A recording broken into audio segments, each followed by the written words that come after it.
Congress party పట్టించుకోలేదు. నిన్న కాక మొన్న చేరిన తెలుగుదేశం పార్టీ రేవంత్ రెడ్డిని ముఖ్యమంత్రి చేసినప్పుడే మీకు తెలివితేటలుంటే రాజీనామా చేసి ప్రజాశాంతి పార్టీలో చేరి మీరు గెలుస్తారని మీకు తెలుసు. అభివృద్ధి నేను చేయగలనని మీకు తెలుసు. అప్పులు నేను తీర్చగలనని మీకు తెలుసు. నిరుద్యోగ సమస్య నిర్మూలన చేయగలనని మీకు తెలుసు. రైతులకు రుణమాఫీ చేయగలనని మీకు తెలుసు. కన్నీరు తొడవగలనని మీకు తెలుసు. కానీ మీ ఆ పనికిమాలిన పార్టీ సోనియా గాంధీ లీడర్షిప్లో కాంగ్రెస్ పార్టీ సర్వనాశనం అయిపోయింది. కనీసం రాహుల్ గాంధీకైనా ఆ పార్టీని అప్పచెప్పదు, ప్రియాంక గాంధీకైనా ఆ పార్టీని అప్పచెప్పదు. 80 సంవత్సరాలను సోనియా గాంధీ దాదాపు ఇంకా నిలబడలేకపోయినా నడలేకపోయినా ఆవిడే నడుపుతుంది. కనుక కోమటిరెడ్డి వెంకటరెడ్డి తమ్ముళ్ళు రాజగోపాల్ రెడ్డి వినండి, మీరు నిజంగా నల్గొండ ప్రజలను ప్రేమిస్తే మీరు జనవరి 21, 25, 29 జరగనున్న సర్పంచ్ ఎలక్షన్లో మీ తరపుని నా తరపుని ప్రజాశాంతి పార్టీ సర్పంచ్లు గెలిపించండి. 100 రోజుల్లో అభివృద్ధి చేసి చూపిస్తా. 78 సంవత్సరాల్లో లేనిది. అంతే. మీ ఓట్లు మీకు వేసుకోండి, మీ సర్పంచ్లు మీరు గెలిపించుకోండి. ప్రజాశాంతి పార్టీ మద్దతుతో దేశంలో సోనియా గాంధీకి బుద్ధి వస్తుంది, రాష్ట్రంలో ముఖ్యమంత్రికి బుద్ధి వస్తుంది. మీ సత్తా మీ నల్గొండ ప్రజలకు చూపించండి. మన బీసీ, ఎస్సీ, ఎస్టీలు గెలిపించండి. మీరు నిజంగా ఇద్దరు అన్నదమ్ములు కులాలకు అతీతం అయితే బీసీలను నిలబెట్టండి, మేము 60% ఉన్నాం. దళితులను నిలబెట్టండి, మేము 16% ఉన్నాం. ముస్లిం, క్రిస్టియన్స్ నిలబెట్టండి. అగ్రవర్ణంలో ఉన్న వాళ్ళకి కూడా అవకాశం ఇద్దాం. అంబేద్కర్ ఆశయాలు నెరవేర్చుదాం. Thank you very much.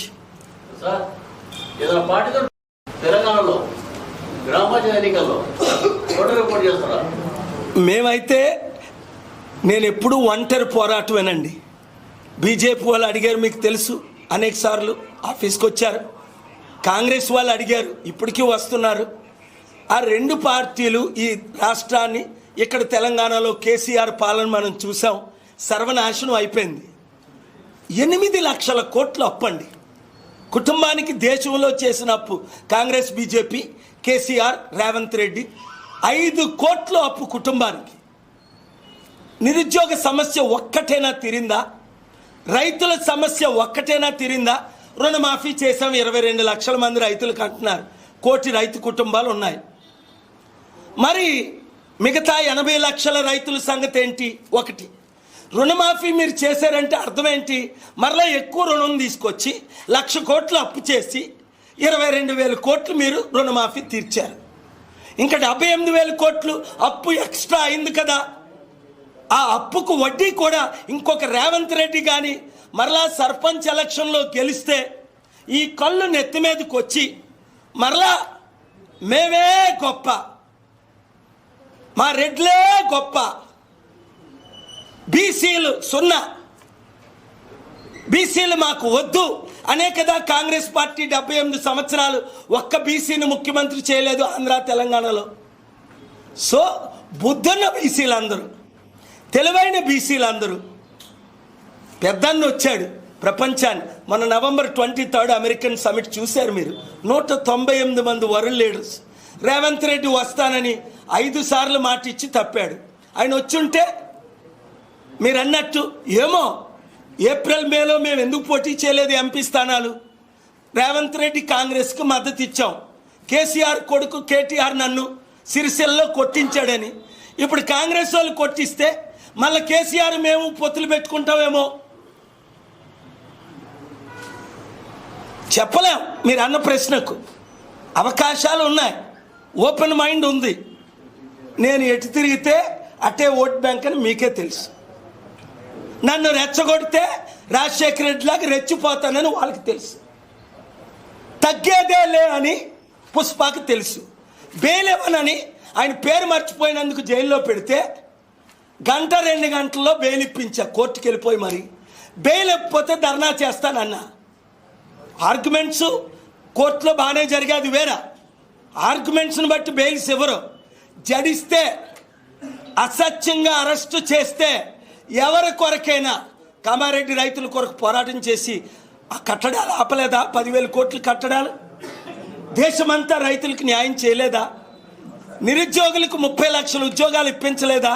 అడవి లాంటి హైదరాబాద్ని 700 కంపెనీలు నేను డైరెక్ట్గా తీసుకురాలేదా? బిల్ క్లింటన్, జార్జ్ బుష్ లాంటి ప్రెసిడెంట్ని. ఇప్పుడు కేసీఆర్ ప్రధానమంత్రి అయిన తర్వాత ఒక్క ప్రెసిడెంట్ ప్రైమ్ మినిస్టర్ వచ్చాడా? రేవంత్ రెడ్డి సీఎం అయిన తర్వాత ఒక్కడు ప్రెసిడెంట్ ప్రైమ్ మినిస్టర్ వచ్చాడా? వాళ్ళకి దమ్ముందా? కేసీఆర్, కేటీఆర్, రేవంత్ రెడ్డికి ఒక ప్రెసిడెంట్ పేరు వీళ్ళకి తెలుసా? వాళ్ళకి వీళ్ళ పేర్లు తెలుసా? 100 మంది ప్రెసిడెంట్లు తీసుకొస్తా. ఎంతమందిని? పరేడ్ గ్రౌండ్లో జనవరి 30ని రేవంత్ రెడ్డిని మద్దతు ఇవ్వమనండి. ₹1 వసూలా. దమ్ముంటే నిన్న కూడా కాల్ చేశాను రేవంత్ రెడ్డికి, మొన్న కూడా చేశా. మద్దతు ఇవ్వకపోతే సర్పంచులారా ఉరి తీసుకోకండి, మీ అప్పులు తీర్చుతా, 100 రోజుల్లో అభివృద్ధి చేసి చూపిస్తా. మీ సత్తా రేవంత్ రెడ్డికి, కాంగ్రెస్కి, బీఆర్ఎస్కి మీరు చూపించండి. ఆ ₹1000, ₹2,000 మీకెందుకు? మీ అప్పులే 5 లక్షల నుంచి 50 లక్షలు ఉన్నాయి. సంవత్సరానికి ₹1,00,00,000 ఇచ్చి అభివృద్ధి చేస్తా. మనల్ని అధికారంలో తీసుకురండి. మీరు అధికారంలోకి రండి, రండి, రండి, బయటికి రండి. మన సత్తా బీసీ, ఎస్సీ, ఎస్టీ, క్రిస్టియన్, ముస్లిం సత్తా ఈ 3 కులాలకి చూపిద్దాం. చిత్తుగా వారిని ఓడిద్దాం, కలిసి పోరాడుదాం. Thank you. చంద్రబాబు